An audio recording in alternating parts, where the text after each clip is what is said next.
জিম্বাবুয়ের বিপক্ষে শেষ টি-20তে হেরেছে বাংলাদেশ। হারার পরে সাকিব আল হাসান কিন্তু সাথে সাথেই নেটে ব্যাটিং প্র্যাকটিসে নেমে গেছেন। হয়তো ঘরের মাঠে এটাই তার শেষ টি-20। সামনে বিশ্বকাপ, সেই বিশ্বকাপে কিন্তু সাকিবের দিকে তাকিয়ে আছে পুরো বাংলাদেশ। সাকিবের ব্যাট আসলেই হাসবে বাংলাদেশ দল। নীল আকাশে উড়ে বেড়ানো বিমানের মতোই দিগন্ত ছোঁয়ার চেষ্টা থাকে সাকিবের। জিম্বাবুয়ের বিপক্ষে ম্যাচ হেরে পুরো দল যখন গোমরা মুখে দ্রুত ড্রেসিং রুমে চলে গিয়েছে, তখন তপ্ত রোদে নেটে নেমে পড়েছেন সাকিব আল হাসান। দীর্ঘদিন পর জাতীয় দলের জার্সিতে দুটি ম্যাচ খেলেছেন দেশসেরা অলরাউন্ডার। বোলিংটা মন মতো হলেও ব্যাটটা যেন কথা শুনছে না।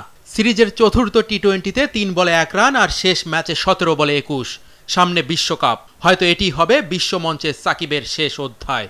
সেখানে ভালো করার কতটা চেষ্টা তা সাকিবের দীর্ঘ সময় ব্যাটিং দেখে ধারণা করা যায়। বিশ্বকাপের দল নিয়ে পরামর্শ করার জন্য নাজমুল শান্ত হয়তো সাকিবকে ডাকছেন, কিন্তু নেট থেকে বের হননি সাকিব।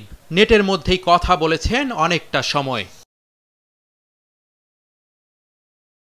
সাকিব জ্বলে উঠলে হাসবে বাংলাদেশ, তাই হাল না ছেড়ে সাকিবের ওপরেই ভরসা করতে চান ভক্তরা। নাম্বার 1 হওয়া কিন্তু চারটিখানি কথা না, ওই পজিশনে যাওয়া।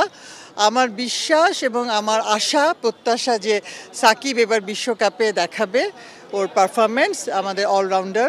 সো আমি সাকিবের দিকে স্পেশালি তাকিয়ে থাকবো, যাতে ওর পেছনে যে নেগেটিভিটি, এত কথা, ও সবগুলোকে ঘুচিয়ে ও যেন এগিয়ে যায়। বিশ্বকাপের আগে ঘরের মাঠে বাংলাদেশের শেষ ম্যাচটা ভালো হয়নি। সাধারণ ভক্তদের মতো হয়তো বিরক্ত সাকিব আল হাসানও। এই জিত থেকেই বিশ্ব আসরে ভালো করবে বাংলার সুপার বয়, এটাই সবার আশা।